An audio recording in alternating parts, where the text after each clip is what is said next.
Hey, I'm Earl Seabass here. January 1938, Commonwealth and Netherlands turn.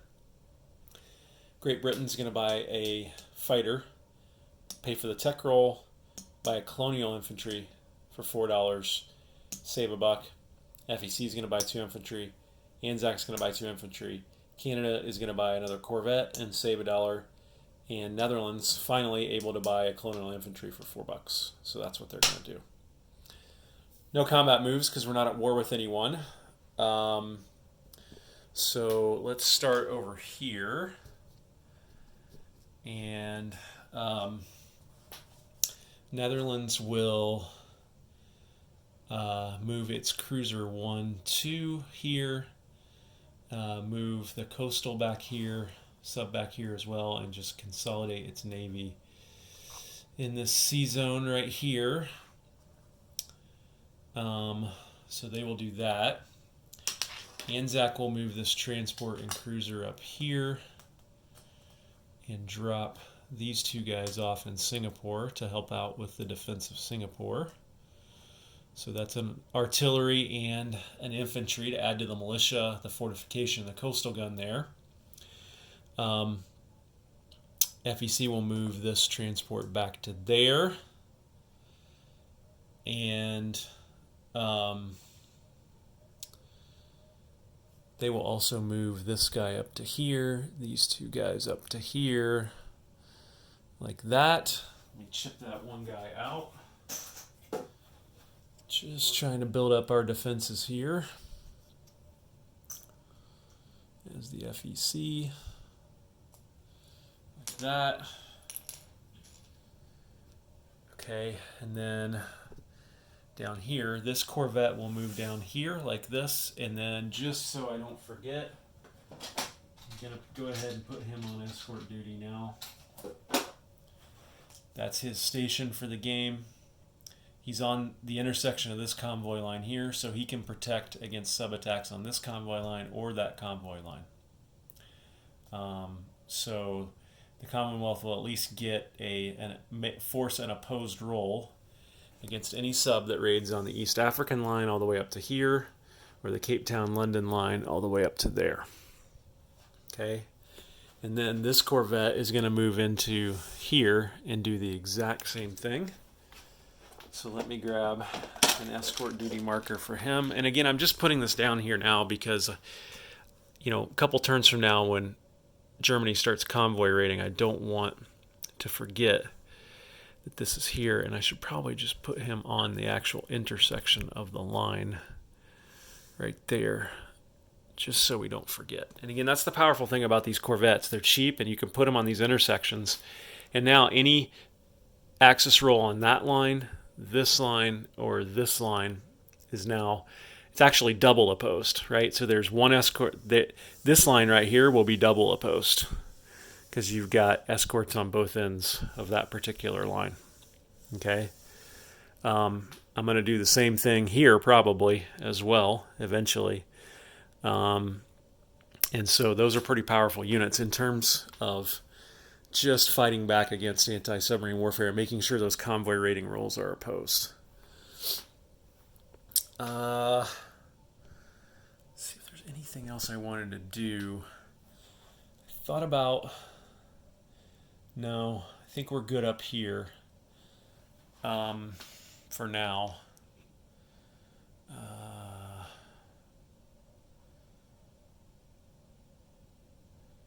Yeah, we're good up there. I don't think Canada has anything else they want to do. I'm happy with the disposition of my forces in Africa and in the Mediterranean. So I think that will about do it. Yeah, let me just glance here and make sure. Yeah, we're good. Okay, so let's go ahead and... Oh, didn't do the tech roll. So we're looking to get advanced ASW, so we need 7 or higher to do that. So looking for 7 or higher. 2. Tech rolls have not been happening this turn for anybody. Okay, we're ready to place units. Let's just start with the Dutch. $4, and they're going to put their colonial infantry right there in Sumatra. They now have at least an infantry in most of their major colonies. Let's pay that to the bank for them. Anzac will put their 2 infantry. Oh, wait. They only have a minor factory. I did not realize that. Okay, so you know what? That's going to change my mind with Anzac. So instead of buying 2 infantry, we're going to save $1, and we're going to spend that $5 to upgrade that to a medium. So I will pay that to the bank, and I will grab a medium factory. Glad I caught that. And we will just swap that out right there like that. Okay, so he saves $1. FEC, they do have a medium factory, so they can build 3 units. So these 2 go here. And these 2 actually could get scooped up again and go to either Hong Kong or Singapore. More likely Hong Kong to boost the defenses there. Okay, so there's that. Let's see here. What else do we have to do? We built another Corvette with the Canadians. So that will once again be built at this naval base here in Canada. Like that. And then this fighter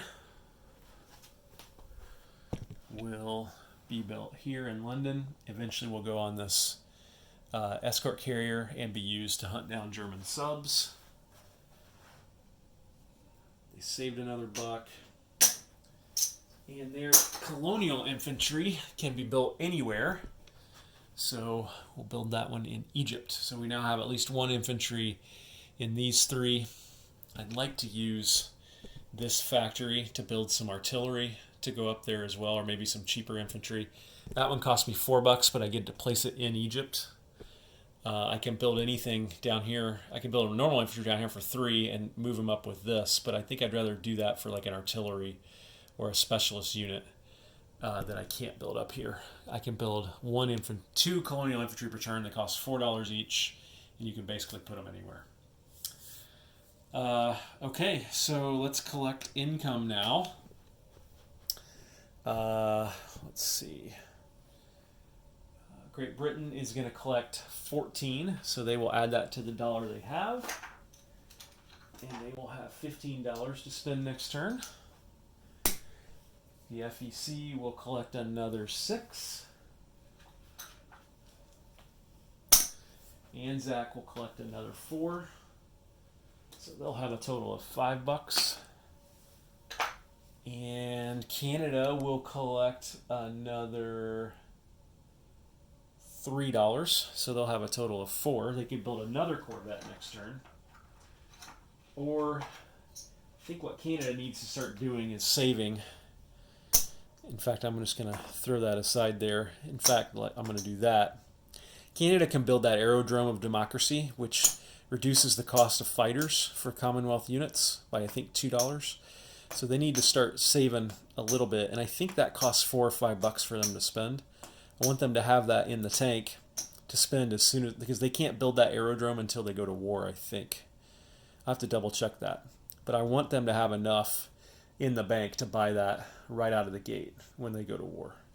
So that's why I separated that, because I just wanted to make sure we know that we're saving that money for the aerodrome.